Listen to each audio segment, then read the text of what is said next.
Hey everybody, welcome to Always Bored, Never Boring, and the second part in my playthrough for the Doctor Who Exterminate miniatures game from Warlord Games.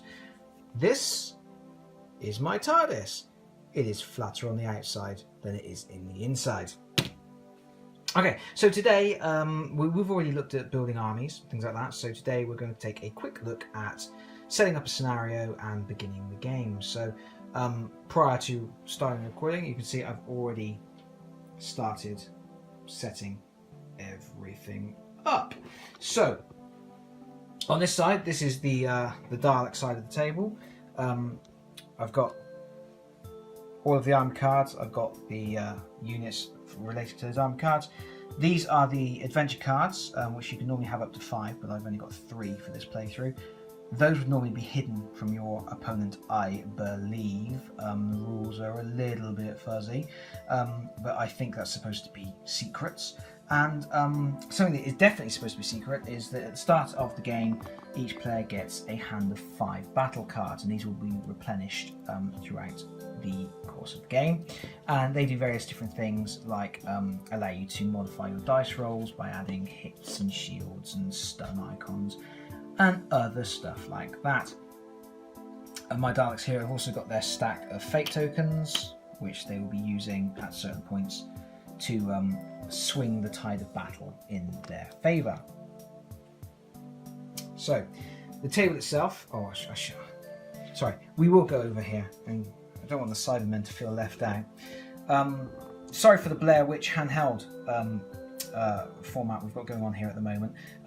I'm going to set it up on a tripod in a minute, but I didn't want to just keep cutting backwards and forwards. I probably should have done, but I'm a bit lazy, so bear with me for a couple of minutes of seasickness, and then we'll settle down. I thought I'd go for the whole Doctor Who timey-wimey crashing the TARDIS vibe. Honest, that's the reason. It's not because I'm lazy. So over on this side of the table, it's the Cybermen army that you've already seen me build if you've watched the first part of this playthrough. Hand of battle cards and fate tokens based on these guys have only got 2 because the Cyber Leader is the only one who actually adds to that pool. Is a measuring doodad. This came with the game. You can use a tape measure if you want, but the width of this, interestingly enough, the rules actually specify that the width of the ruler has actually a purpose in terms of determining whether your line of sight is blocked and things like that. A little bit odd. So here's the battlefield itself. As you can see, we've got some groovy flat terrain. Here's a pipe. Now, it's double-sided because this paper mat is double-sided, and it has an industrial complex side and then it has a desert side. So they've really they've thought about it, and they've given you double-sided tokens so that if you're on this side, you use that side, and you can flip the mat and you can flip the tokens, and you've got a ready-to-go battlefield. Now I have a ton of scenery. I've got Games Workshop pipes and things that would be very good replacements for this sort of stuff. But for this playthrough, I wanted to use what comes in the box, including this really rather rubbish 2D TARDIS. Warlord Games have just released a really rather lovely resin TARDIS. It's £10 and it's screen accurate, and me wants it. So at some point, I'm sure I'll purchase that and do a little video showing that off. Anyway, I am wittering. You will also notice on the battlefield, these things here. These are called nodes. Now, at the start of the game, based on the scenario you're playing, each player will set up some nodes, and they basically award victory points throughout the course of the game. We will talk about that more later. We're actually playing, well, you're not, I am, the first scenario from the Guide to the Time Vortex book, which is one of 3 books that comes with the starter set for this game. One of 3 books of which the rules are scattered liberally among them all, making it almost impossible to learn how to play properly. But anyway, this is a basic the scenario is called A Meeting of Metal, and it's designed for a team of Cybermen to fight a team of Daleks, really. And it's a very simple setup. As we've already established, it's 3 recruitment cards per side. General deployment is each player takes 4 vortex nodes, and then they take it in turns to place them on the table.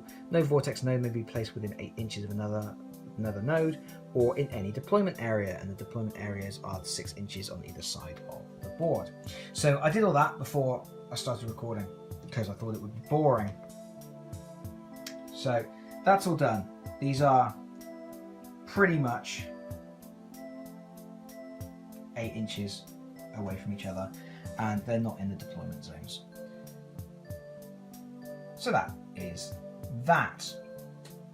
And yeah, the only other thing you may have noticed is this. This is my handy dandy opposed dice rolling doodad. I made it from 2 plastic picture frames. I took the glass out, I put sheets of Everfoam in the bottom because it's nice to roll dice on foam, and that's my opposed dice rolling doodad. So in any game where you have to roll off against each other, you can roll simultaneously with, your good guys roll in the blue side and bad guys roll in the red side. Yeah, you don't need one of those, but I made one because I wanted one, and I've got too much free time on my hands, obviously. So anyway, that's the setup for the start of the game. Now, the first thing you have to do, if I can find my little action sequence chart, both players get one of these. They are themed. This one's got a Dalek on it, the other one's got a Cyberman on it, but the text is exactly the same, and in both cases omits all of the important information. But anyway, this tells you the order of the sequence of play. What a messed up sentence that was. Anyway, so the first thing that you have to do is roll for initiative. So at the beginning of the game, at the beginning of the turn, both players are going to roll 5 combat dice, and then they're going to add up their hits, and the person with the most hits will become the active player and will get priority on this first turn. So I've got 5 of the combat dice here. The combat dice have got hit symbols, they've got stun symbols, and they've got shield symbols with little vests. That's nice. So this will be my Dalek roll.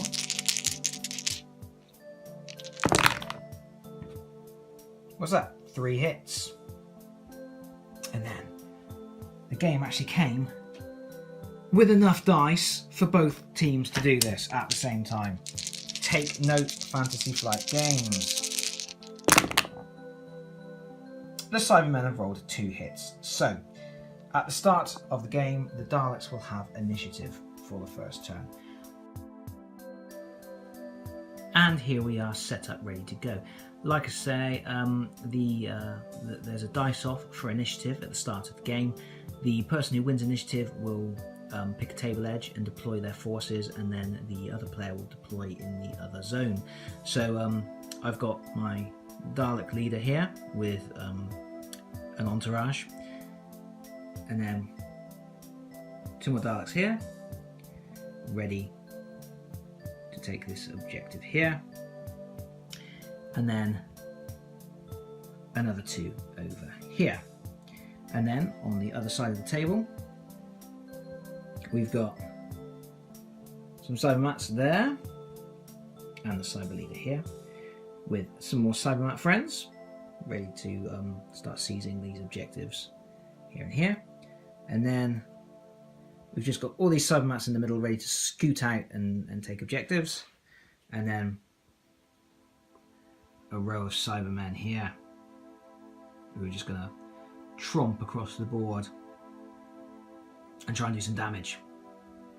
And that's it. The game is now ready to begin.